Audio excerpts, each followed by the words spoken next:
Witam serdecznie, z tej strony Tomasz Pionowski z Paprok Darts, a ze mną jest Artur Lędzion ze sklepu balticdarts.pl. Artur, pytanie do Ciebie pierwsze. Dlaczego lotki? To jest dobre pytanie, na które tak naprawdę ja Ci odpowiedzi nie udzielę jednoznacznie.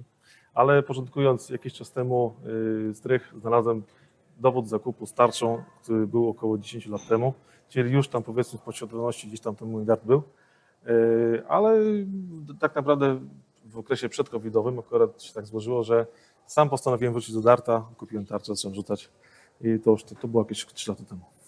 Wtedy zaczęła się Twoja przygoda z graniem, czy grałeś już dużo wcześniej, tylko po prostu to był taki impuls, który Cię poruszył do powrotu? Sam z siebie zacząłem, że tak powiem, z powrotem do tego sportu wracać.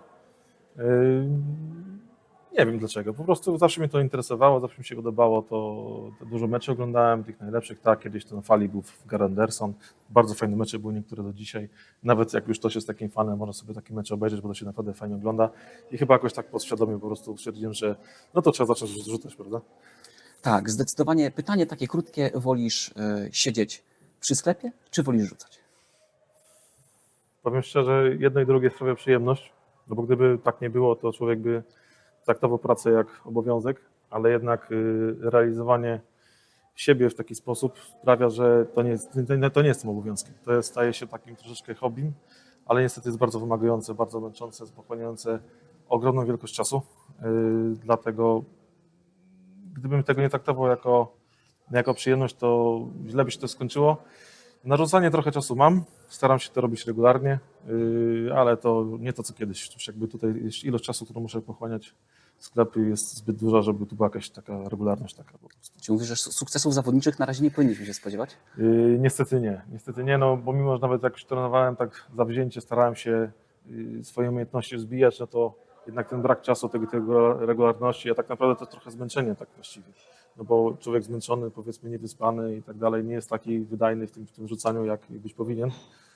I to też trochę komplikowało, tak? To, że człowiek troszeczkę nie do końca był w takiej dyspozycji zdrowotnej, jak powinien. Ulubiony darter? Myślę, że Smith, ale to w tych czasach, kiedy właśnie był w drodze ku temu, że wygrał to Mistrzostwo Świata, ponieważ to jest jak automat, pomimo, że ostatnio nie robi tych wyników, które mógłby, ale stać go cały czas na wiele moim zdaniem, ale myślę, że on wróci, nie? On wróci, no bo jednak to była ta osoba, która regularnie w roku rzucała jak najwięcej maksów, czyli to jakby świadczy o tym, że jego technika, jego umiejętności są dobrze, po prostu na wysokim poziomie i to daje mu potencjał ku temu, żeby robić nie wiadomo jakie wyniki. No chociażby ten słynny lek, który chyba przeszedł do historii, ta dziewiąta lotka po tym, jak Van Gerwen nie trafił tej podwójnej. To już chyba się nie powtórzy. No sądzę, no takiego czegoś może nie być, a jeżeli ktoś to zrobi, no to będzie już tylko kopia tego, co było prawie idealne. Tak, zgadza się. I tak, nie przedłużając, takie ostatnie pytanie zamykające. Jak widzisz przyszłość Baltic Darts? Myślę, że głównie chcę utrzymać ten poziom, który udało mi się uzyskać. Myślę, że osoby, które się do mnie przekonały i jako konsument były zadowolone ze współpracy ze mną, z kontaktu. Chciałbym jeszcze mocniej poszerzyć ofertę.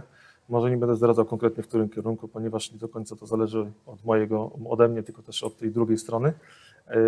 Ale ja powiem jedno, ja chciałem tworzyć sklep na zasadzie tego, żeby nasi wszyscy gracze nie musieli kupować towarów z zagranicy, tylko zrobić takie miejsce, w którym każdy znajdzie coś dla siebie, nawet ten najbardziej wymagający gracz. I to było moje takie główne założenie. Wydaje mi się, że stopniowo to powoli realizuję. Myślę, że w tym roku, z końcem roku będę mógł coś o tym powiedzieć, aczkolwiek każdy kolejny tydzień czy miesiąc działalności wnosi tyle nowych aspektów, że ciężko mi nawet przewidzieć przyszłość. No, gdyby ktoś mi mógł zdradzić to, co będzie za pół roku, to bym mu odpalił naprawdę srogie pieniądze tylko za to, żeby wiedzieć, co się wydarzy. No, jakby dynamika tego przedsięwzięcia jest na tyle wysoka, że no, mogę sobie coś zaplanować, ale i tak rzeczywistość pokazuje, że to nie ma co. No tak, no, Nostradamusa wśród nas nie ma, nie jesteśmy w stanie przewidzieć przyszłości. Ja dziękuję bardzo za wywiad. Był ze mną Artur Lędzion, Baltic Darts. Dzięki.